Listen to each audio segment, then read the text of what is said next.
morning students. Today I am here with the topic tenses of your grammar, that is the chapter 1 of your practice book. Now when the word tenses come to our mind, the first thing that comes to our mind, that why to study tense. We should study tense to write correctly. We learn when we study tense correctly, we can write correctly, we can speak correctly. Now what is tense? The definition comes to our mind, that what is tense? Tense is the form of verb. Verb is action denoting words are called verb. Tense is the form of verb that shows the time of an action. That means tenses is the form of verb that denotes the time of an action, that when the action was done.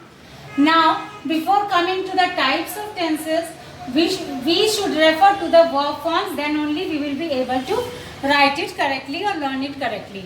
There are basically five verb forms. V1 is the base form under which basic verbs come. V2 is the past form of verb. V3 is the past participle form of verb. Past participle means it is an adjective, but here it works as a verb. V4, as you learn the formula of maths to solve the sums, you have to learn some of the rules of grammar to write grammar correctly. So V4 is made by adding ing to V1, that means base form of verb plus ing is equal to V4. And V5, V1 plus s oblique es, that means base form of verb plus s or es. So according to the suitability in a sentence, we put s or es, it becomes V5. V5 is also called bare infinitive. Now coming to the rule which you should know about, the grammatical rule regarding this V5. See, in a sentence with singular noun, we should always use a plural verb in a sentence. For example, Mohan dash to school every day. Mohan goes. Mohan goes. Why? Because Mohan is the name of a single boy, singular noun, and that so plural verb will come. Mohan goes to school every day, not go. Vice versa, with plural noun in a sentence, always singular verb is put. As for example, they or Mohan and so on dash to school every day. Goes, not go. Sohan and Mohan dash to school every day. Sohan and Mohan go, not goes. Now coming to the types of tenses. Traditionally, we used to know that there were three types of tenses: present, past and future. But nowadays, we are referring only the two types, present and the past tense. Why? Because future is hidden, it is unknown, and it is a time reference. It is not, there is no surety in the future tense that whether the thing will take place or not. It is uncertain. That's why it is not the type of tense, rather it is the time reference. Now coming to the tenses. Each tenses has four forms: simple or indefinite tense. Number 2 is the continuous tense. Number 3, perfect tense. Number 4 is the present continuous tense. Now coming to the subtypes of present tense. There are 4 subtypes of present tense. Number 1 is the simple present tense, or the another name of simple present tense is present indefinite tense. For writing the sentences correctly, for the correct construction of sentences, you must learn this, memorize these structures. Otherwise you won't be able to write sentences properly. This is the structure of the subtypes of present tense. Okay, this is the first subtype, as I told you just now, simple present tense, or it is also called present indefinite tense. The structure is subject plus V1 plus s oblique es plus object. Now what is a subject? First you have to understand what is a subject and an object. Subject, who or what in a sentence is the subject of the sentence, and any noun or concept that is a part of the action of the subject is the object of the sentence. Now coming to back to the structure, subject plus V1 plus s oblique es. V1 plus s oblique es you can also call is V5. So V5. So now the structure is subject plus V5 plus object. This is the structure of simple present tense. What is the structure? Subject plus V5 plus object.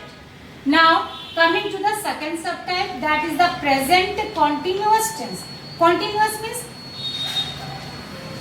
लगातार, work that is going on, it is under progress at the time of description and not yet completed. Present continuous tense, the structure of present continuous tense is subject plus is, am, are, is or am or are, that means is oblique am oblique are. Is the simple present tense of the verb be. It is the simple present tense of the verb be. So subject plus is oblique am oblique are plus V4. V4 means V1 plus ing becomes V4 plus object. Any noun or concept that is a part of the action of the subject. Now the third subtype of present tense is present perfect tense. Now the structure is subject. As we have referred to subject and object, please keep in mind. So whenever I will describe, you just keep in mind the subject and the object which I have explained earlier. The subject plus has or have. Now coming to the usage of has and have, it is mandatory to know here that where to use have and where to use have. So has is used with present perfect tense with third person singular. Example, he, she, singular names, and it is referred for animals and non-living things. And have is used for future perfect tense and present perfect tense only with plurals. Exceptions are I, we and you. So the structure is subject plus has or have plus V3 plus object. Now the last subtype of present tense is present perfect continuous tense. Subject, the structure of the present perfect continuous tense is subject plus has or have plus been. Been denotes the work is under progress. Subject plus has oblique have plus been plus V4. V4 means V1 plus ing, it becomes V4 plus since or for plus object. Now since or for, where do we use? Where to use since and where to use for? Since is used for point of time. What is point of time? If the time is known, if the time in AM or PM is known, if the certain time, the particular time is known, then it is point of time. That means we use since for particular time. And for period of time, that means for duration. That means for duration,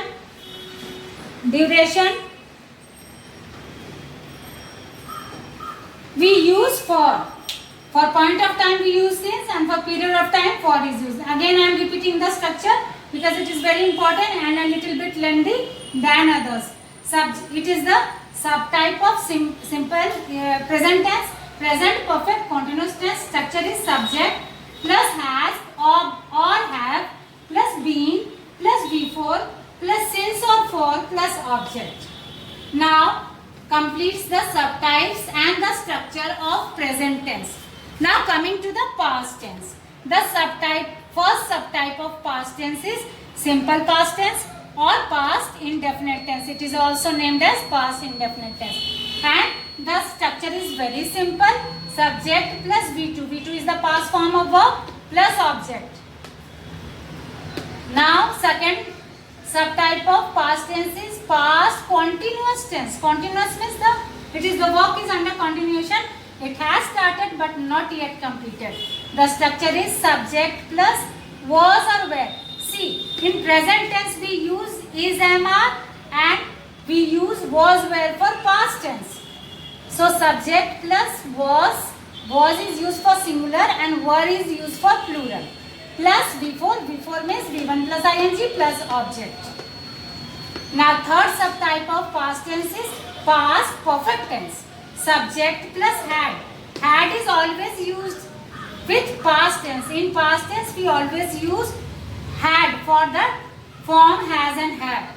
Subject plus had plus V3. V3 is the past participle form plus object.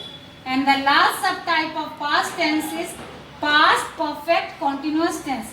And the structure of past perfect continuous tense is subject plus had plus been plus V4 plus since or for according to the suitability plus object. Now thus completes the subtypes of past tense. Now let's refer to the future one. Future tense.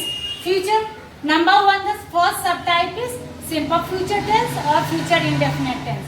The structure is subject plus shall or will. As we studied in present continuous tense, that is, am, are we use in present tense is, am, are. In past we use was, were, and in future we use shall or will.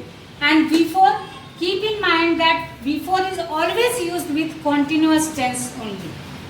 Okay. So coming back to the first subtype, the subject plus shall or will plus V1, that means the base form plus object. Second subtype is future continuous tense, subject plus shall or will according to the suitability. Shall and will I will explain in details when I will make a separate video of future tense separately. Subject plus shall or will plus be is the present perfect tense of the verb be. Be plus before, that means ing form of verb plus object. Third subtype of future perfect tense is future perfect tense, subject plus have. Have we use only with plurals, exceptions is I, we, you. Subject plus have plus V3, that means past participle form plus object. And the last subtype is future perfect continuous tense, subject plus shall or will according to the suitability plus have plus been plus before plus object. Thus completes the types, subtypes, the verb forms and the basic rules of tenses. And in the another video, I will make another video for types of tenses. I will make separate video for present tense, the types, the structures, the examples and the usages of all the types of tenses differently. That was all about this video. Thank you.